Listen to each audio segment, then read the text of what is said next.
The garage had been locked for 11 years. Emma knew that because her father reminded her every time she wandered too close. "Not in there, kiddo." No explanation. No story. No reason. Just those 3 words.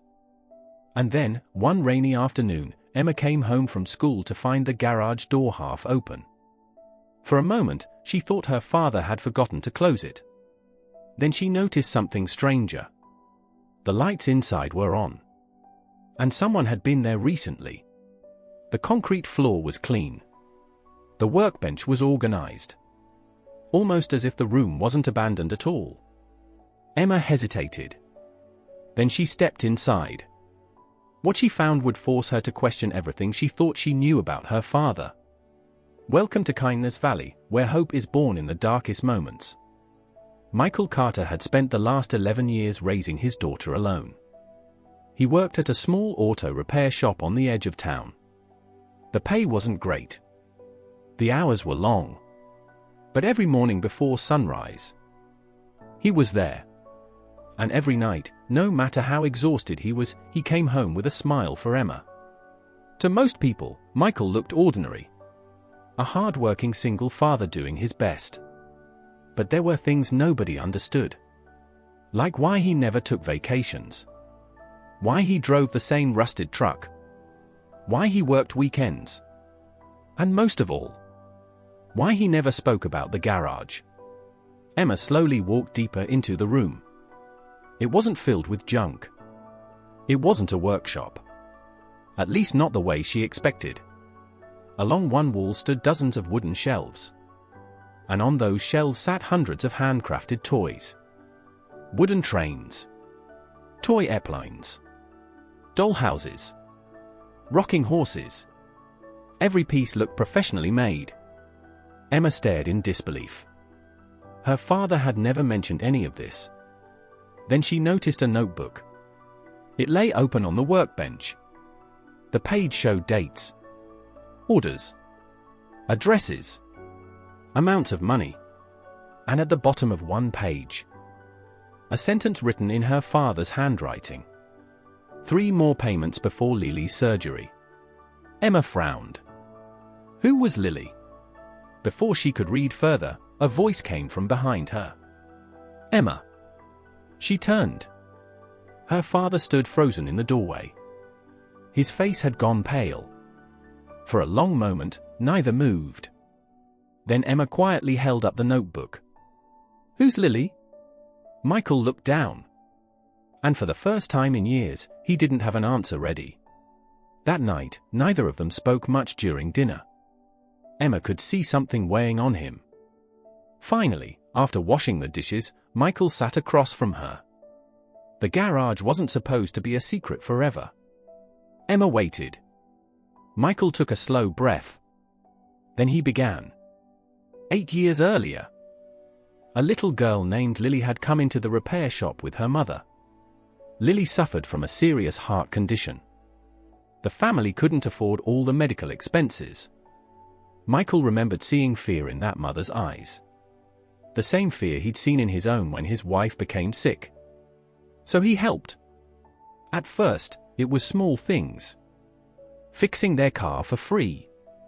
Buying groceries. Paying utility bills anonymously. But then the medical bills grew larger. Much larger. Emma listened carefully. What happened? Michael smiled sadly. I couldn't fix her heart. He paused. But I could do something.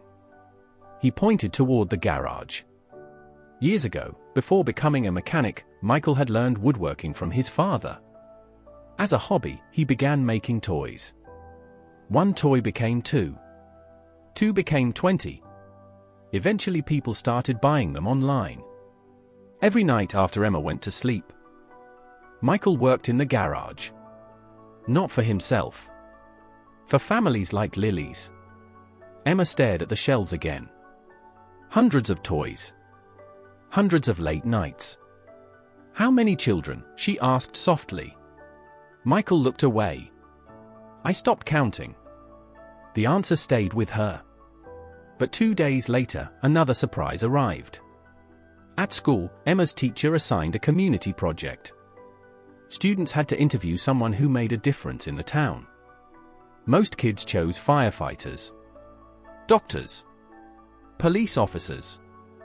Emma knew exactly who she wanted to interview. Her father refused immediately. No. Dad. No interviews. Why?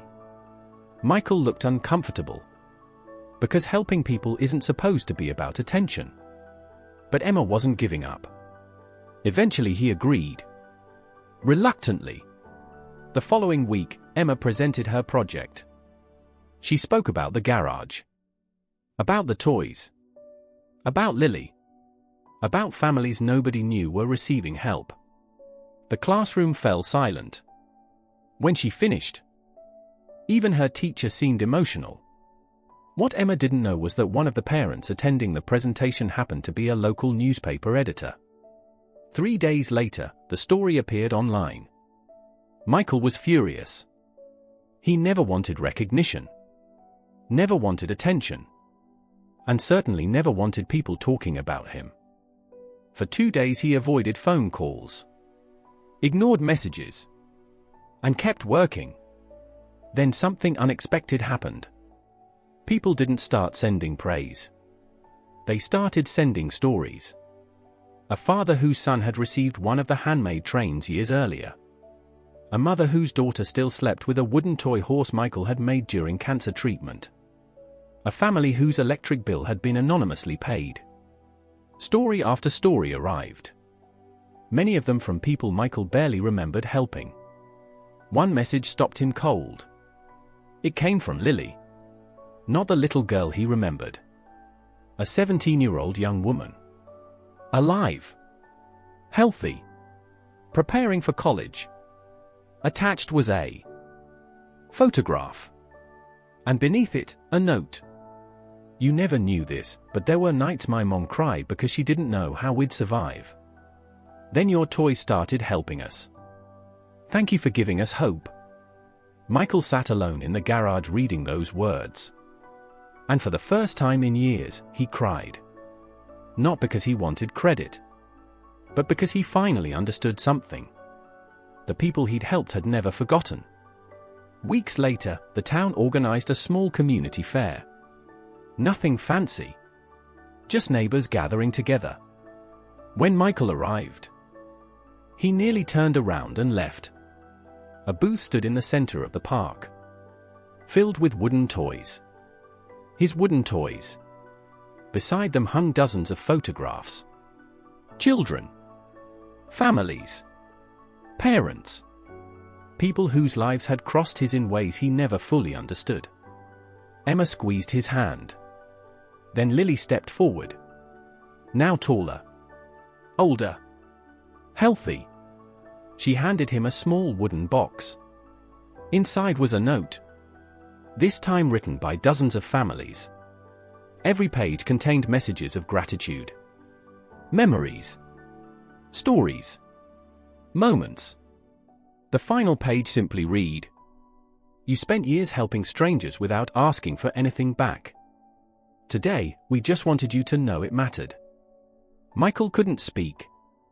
For years he thought the garage was a place where he gave pieces of himself away. But standing there beside his daughter, he finally realized something. The kindness he'd given had never disappeared.